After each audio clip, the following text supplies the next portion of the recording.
introducing Claire Stewart to our monthly Menopause Cafe. Over to you, Claire. Hi, thanks, Penny. So, hello everyone, welcome again. So when I did the last meeting a couple of months ago, we had a little chat at the end about what people would want to talk about. And certainly this is a big topic. We're getting lots of referrals from GPs into my clinic at the minute about testosterone, because I know there's lots of social media out there. All the celebrities seem to go on testosterone as part of their HRT from their private practices. So I think it's a really good chance just to run through what it is, why we need it, and really, is it something that we do need? Because it's kind of touted a little bit as the wonder drug, and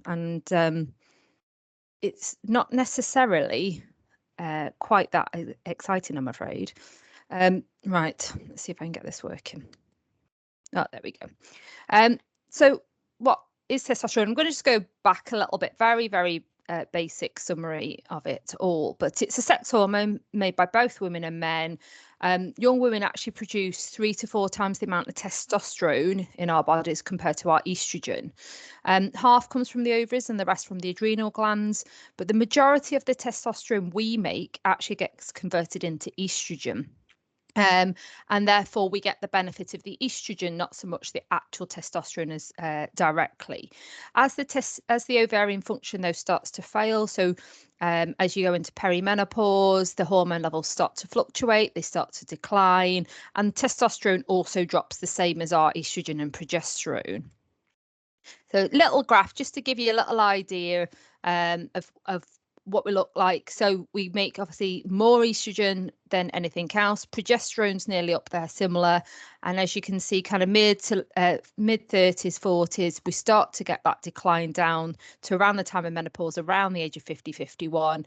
And testosterone starts off at a lower point, but declines far less. So overall, by the time we're through menopause, we often have slightly more testosterone than we do estrogen and progesterone, and we will convert some of that still to estrogen, but the impact of that level dropping as well as the estrogen levels dropping is why we get menopause symptoms that can be related as well to lower testosterone levels.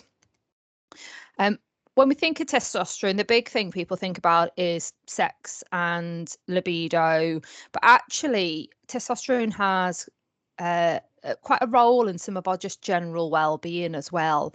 So it can affect your mood and changes in your mood, cognition.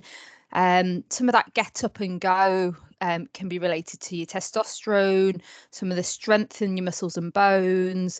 But the majority of it is around libido, sexual arousal, ability to orgasm. But again, part of this role is because of how it changes estrogen and how the lack in estrogen levels change some of the tissues and how sensitive they are in response to stimulation.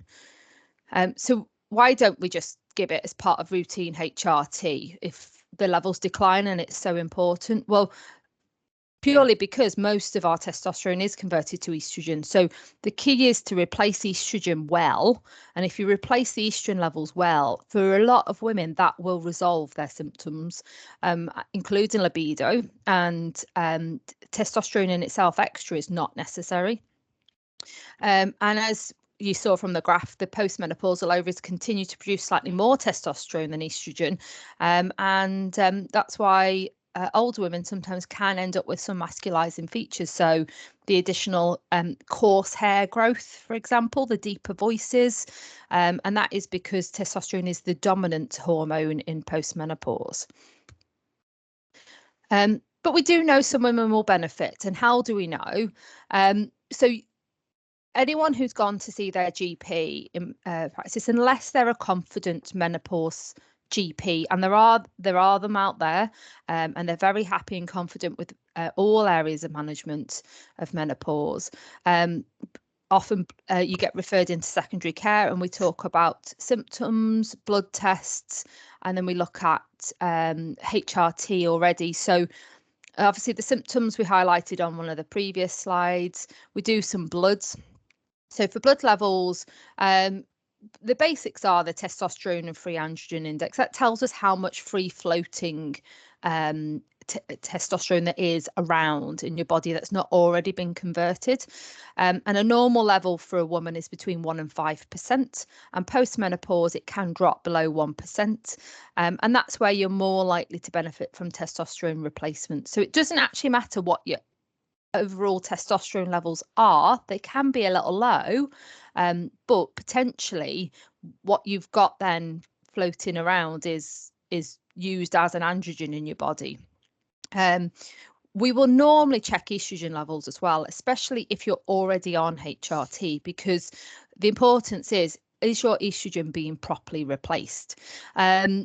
So it doesn't matter what type of HRT you're on, whether you're on oral, transdermal, continuous, sequential, we can still check at estrogen levels. Now, obviously for perimenopausal women on sequential HRT, levels do fluctuate because there's some ovarian activity. So reading levels can be a little trickier, but that is when it's likely that the overall hormone levels are going to be better compared to postmenopause. But we look for a range, and it is slightly tailored from person to person and preparation and age a little bit. But generally, we want to see that the estrogen levels are within the kind of age range we should expect for a woman in their 40s.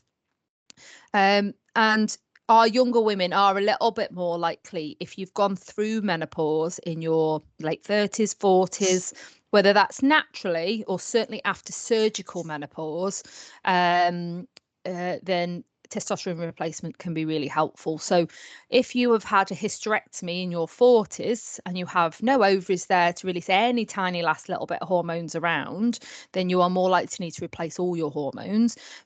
Compared to someone who's gone through a natural menopause, late 40s, early 50s, when your ovaries will release still a little bit of hormones, and the testosterone levels may actually be quite adequate for the for giving you your replacements, basically. So let's say as we check estrogen levels, especially if you're already on HRT, we don't see quite so many women on oral HRT anymore. GPs are getting better at commencing people on transdermal, although I know a lot are still getting offered oral. But certainly what I'm seeing in my clinic is a lot of women are very clued up and have done their research and are requesting transdermal, which is brilliant. And the only issue with transdermal is absorption, is the different preparations people will absorb slightly differently, which is why if you get to certainly a maximum dose of estrogen and your symptoms are still persistent, it's worth knowing whether or not you've been adequately replaced. If we are looking at a full range of symptoms, so obviously with menopause, if anyone's gone through the symptom checkers that there are available on some apps and on the websites, there's a really large range of symptoms out there. And the majority are due to low estrogen levels. So if you have gone on to HRT and a lot of your symptoms have improved, but certain ones are persistent. So this is where the cognition, mood changes, libido, anxiety levels are still a problem, despite maybe hot flushes improving, sleep's generally better, urinary and vaginal symptoms are improved. Then this is where testosterone can have its place. We also look at from the urogenital atrophy side. So that was obviously my last talk, and we went through that in quite a lot of detail, because the vulva and vagina are very estrogen sensitive, and when the estrogen levels drop, obviously atrophy starts to kick in. It will affect everyone in slightly different levels. So some women will be really affected compared to others, but it does affect the vulval tissue. So the fat pad decreases, the tissues get quite tough and dry, and it can actually affect nerve endings and that ability to get aroused. So one of the key parts of managing with libido is to make sure that the vulva and vagina are very well estrogenized. So even if we don't think people are telling us that they don't have any particular dryness that's bothering them, I will always recommend that if libido is an issue, that vaginal estrogens are really helpful, especially as potentially sex has been put off for a while because you've not found the mood, and the dryness, you just might not be that noticeable, but when you come to improving libido and try to have sex, then it can be quite painful, and then we end up with the situation that there's potentially some vaginal tears, or the stretching is not as good. So it's always worth commencing on vaginal estrogen really quite nice and early. And the other thing that we always explore is the low sex drive something that's actually causing a personal concern, or is it more that there's pressure or feeling to need to please a partner? And it's quite a tricky and sensitive subject. So we do have psychosexual support within the trust, and GPs and secondary care, we can all refer into the psychosexual team, and they've got a very strong interest in postmenopause and perimenopause changes. And actually our physios also do an awful lot of work, especially with anyone who's maybe not been sexually active for a while and having difficulty with vaginismus or pain with sex, because it's all about looking at it not just from that desire but the ability and why, because the head often has a very strong control on vaginal muscles. So always worth we always explore whether or not this is actually a very important part of ongoing menopause management or not. And don't be afraid to talk to us about it.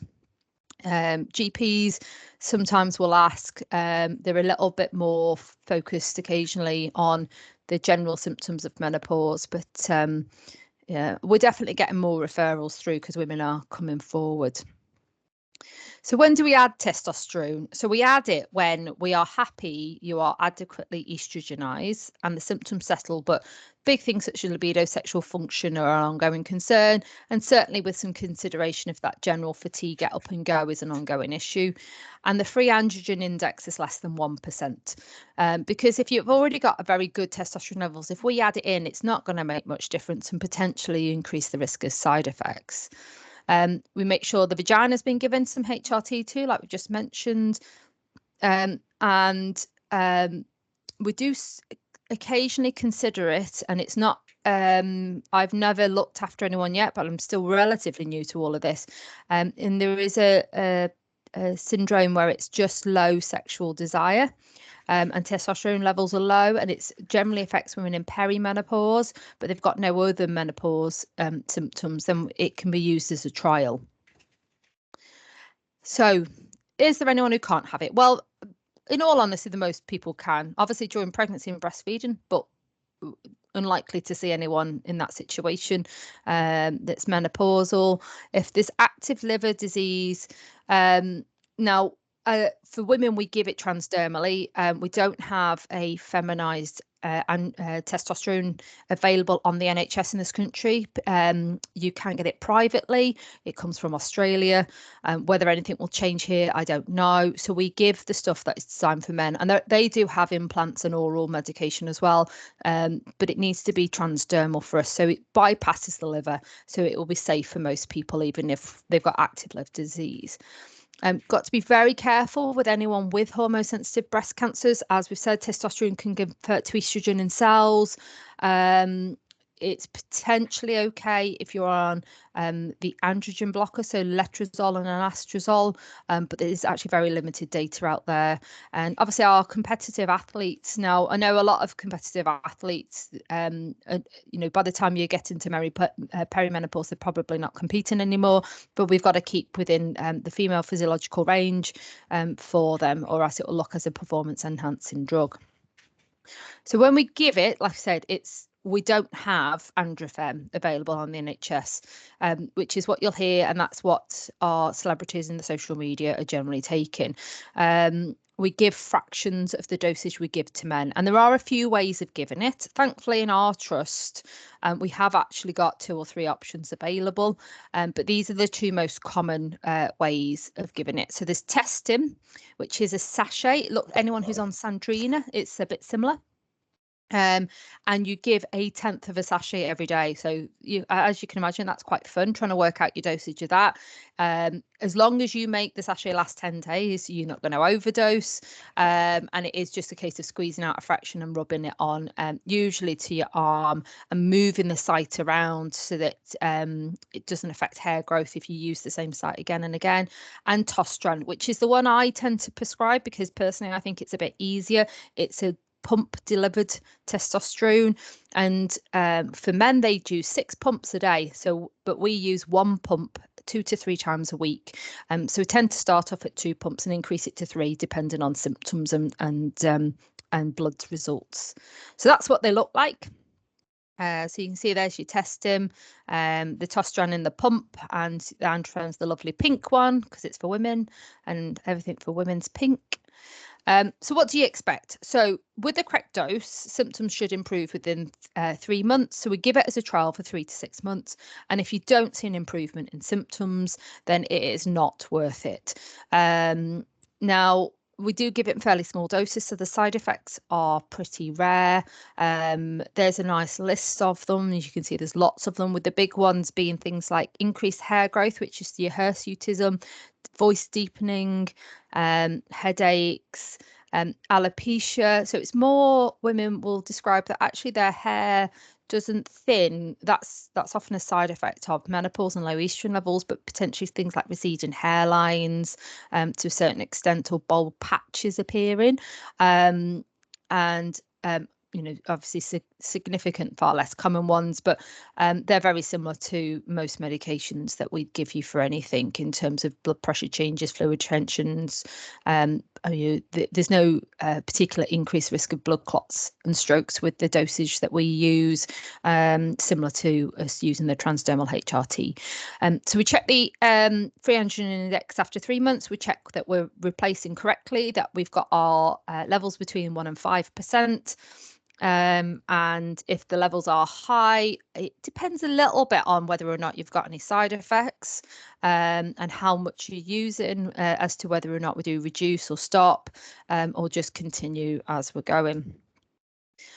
It can only be initiated with someone with an interest in menopause. In England, we're not so bad. It's grey-listed drug in Scotland, but it can be initiated by anyone really in this country as long as they've got an interest. They don't have to be a specialist, they just have to be confident. So a lot of GPs won't prescribe it because they haven't done the training. We're hoping to set up some women's health hubs in the region with our GPs who are interested, to help improve primary care and the prescribing from the primary side. But at the minute, anyone who wants testosterone I'm seeing in our area is often getting sent in to see me, bar a few GPs. There's a good leaflet for anyone who's interested on the women's health concern, all about testosterone. It's not got lots and lots of stuff in it, but it gives you a basic rundown of what we do and what side effects, and how to take it. And that's it. Fairly short and sweet for today, because it's not a big subject, but it's certainly a very poignant one at the moment. And I know lots of people are very interested in testosterone, and it's definitely increasing in terms of referrals into my clinic at the minute. So I'll open it up to any questions. I'll just stop sharing my screen. There we go. Thank you, Claire. We'll just stop the recording, then we can take some questions. 1 second.